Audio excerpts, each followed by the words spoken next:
Media. Today we are discussing about chapter number 8, that is comparing quantity of class 7. So today this is the introductory part of that chapter कि what is this chapter related to, इस chapter में हमें क्या सीखना है या comparing quantity होता क्या है. The chapter name is comparing quantities. तो क्या मतलब है ये comparing quantities का? We all know about the meaning of comparing. Comparing क्योंकि हम लोगों के यहाँ जनरली इंडिया में सबसे ज्यादा होता है that our mothers compare with our elder sister or elder brother or younger sisters. तो हम हमेशा कंपेयर किए जाते हैं. कंपेयर कभी हमारी हाइट का कंपैरिजन होता है, कभी हमारे वेट का कंपैरिजन होता है हमारे यंगर ब्रदर से, या there are so many comparison. India में कंपैरिजन की तो कोई अनलिमिटेडनेस है. We are compare on how dark he is, how whitish he is, so we compare on so many bases. But यहाँ पे हम comparing की किसके बारे में बात कर रहे हैं? Here we are talking about quantities. What is these quantities? Quantity किसे कहा जाता है? Quantity is the number or amount of measurement. Quantity में तीन चीजें आती है: amount, numbers, measurement. अब ये amount, number, measurement इसको और डिटेल में पढ़ते हैं. क्या है ये?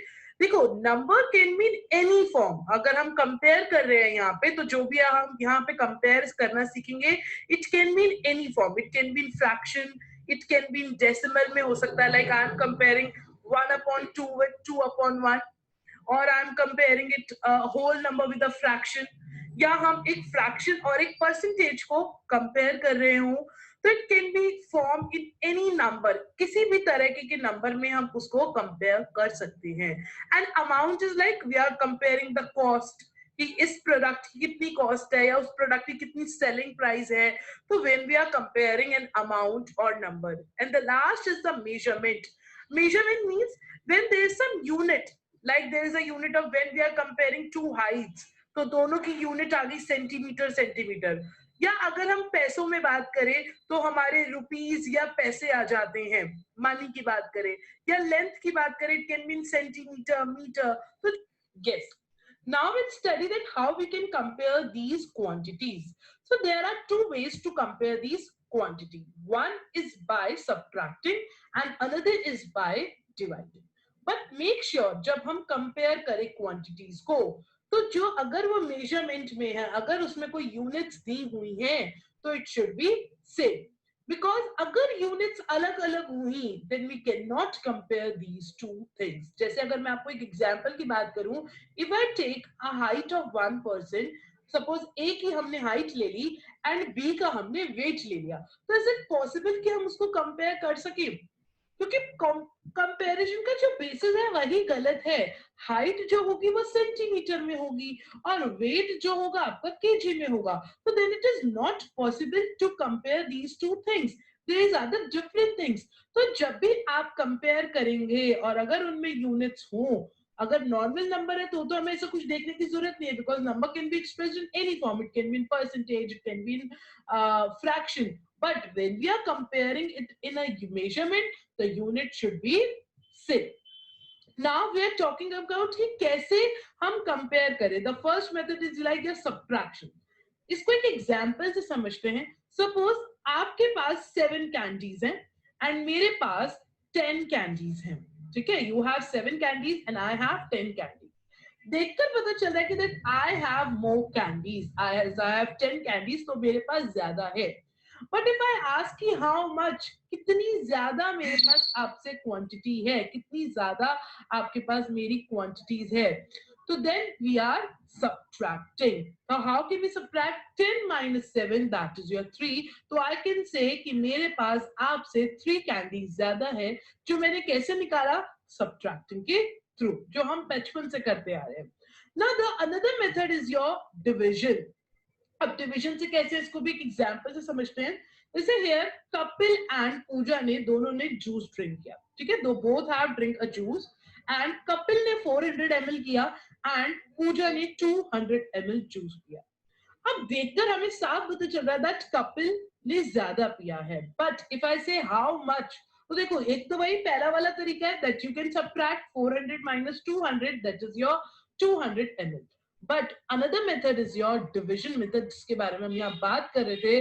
That is you can divide both these numbers. तो हमने 400 और 200 को डिवाइड किया तो आई गेट 2/1.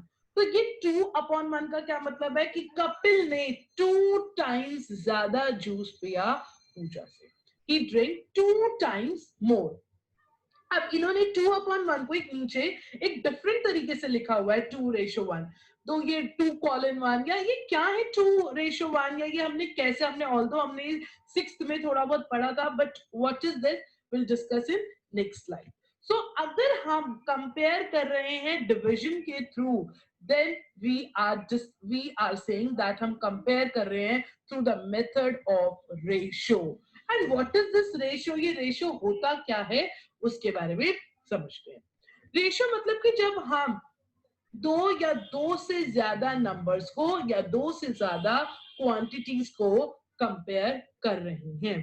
अभी जो हम बात करेंगे हम सिर्फ दो क्वांटिटीज के बारे में बात करेंगे, हम ज्यादा भी क्वांटिटीज के बारे में बात नहीं करेंगे.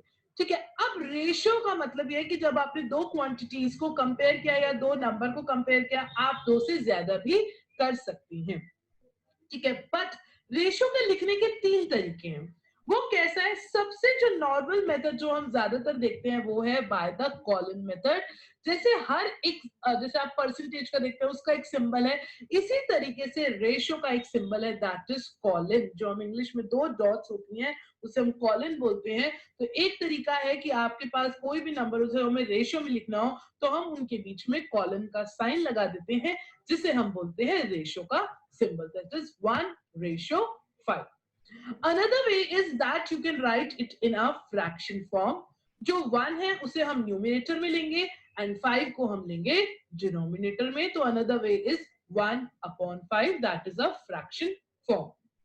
Last is a written form.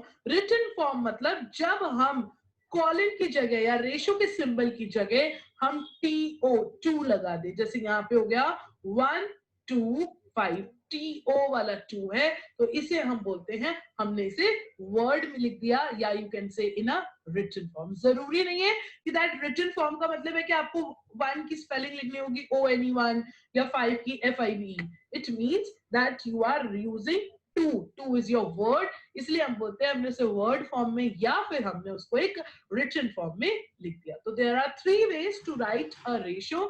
Usually जब हम रेशियो की बात करते हैं तो हम ज्यादातर कॉलन फॉर्म में लिखते हैं, but both these 3 methods are correct. तीनों ही मेथड में आप अपने रेशियो को एक्सप्रेस कर सकते हैं. Now there is an example. ये सैम का एक वीडियो कलेक्शन है. सैम के पास कॉमेडीज की 8 वीडियोस हैं, ड्रामास की 3 वीडियोस है, कार्टून की 2 वीडियोस है एंड साइंस फिक्शन की 1 वीडियो है. हमें उसके कलेक्शन मिल गया है. अब उन्होंने क्वेश्चन दिया, find the ratio of drama to cartoons. हमें ड्रामा और कार्टून का रेशियो निकालना है. इधर here I will tell you कि तीनों तरीके से I will show you how you can write. But main thing ध्यान रखना, ऑर्डर बहुत जरूरी है. अगर पहले ड्रामा बोला गया है तो हम पहले ड्रामा का ही नंबर लिखेंगे और बाद में कार्टून का. तो जिस तरीके से क्वेश्चन दिया है उसी तरीके से हम भी देखेंगे. So one here it is first method, you can right it through the colon method. Colon method में क्या हो गया, ड्रामा की 3 कैसेट्स है उसके पास और कार्टून की 2. तो क्या हो गया 3:2. हमने बीच में कॉलन का साइन लगा दिया, दैट इज योर रेशियो का symbol. Another way is you can write in a fraction form, 3 numerator में and 2 जो हमारा हो गया वो आ गया डिनोमिनेटर में. Last is you can write it in a written form. Written form में हम कैसे लिखेंगे 3:2:2. आपको सिर्फ TO2 लिखना है, अदरवाइज 3 और 2 आप as it is नंबर ही लिख सकते हो. तो there are 3 ways to represent your numbers, to represent your ratio. Now अब ये हमने रेशियो की बात करी कि जैसे हमने लिखा था 1/1:2 या 1:5. तो उन रेशियो के कुछ नाम दिए गए हैं. जो हम अगर फ्रैक्शन में हम लिखते हैं जैसे A/B, तो जो पहली टर्म होती है हम उसे बोलते हैं एंटीसीडेंट और दूसरी टर्म को हम बोलते हैं कॉन्सिक्वेंट. जैसे मैं यहाँ पे 2:3 की बात कर रही हूँ तो 2 is your antecedent and 3 is your consequent. तो यहाँ पे हर एक के नाम है। कभी कभी आ जाते हैं क्वेश्चन कि in 2:3 what is consequent, so you should know that the first term is called your antecedent and the second term is called your consequent. तो आज अभी हम रेशियो के बारे में इतना ही पढ़ेंगे। इसके बाद there are some important points related to ratio that I will discuss in our next video. So thank you and keep watching Knowledgeopedia and share it and subscribe it. Thank you for watching us.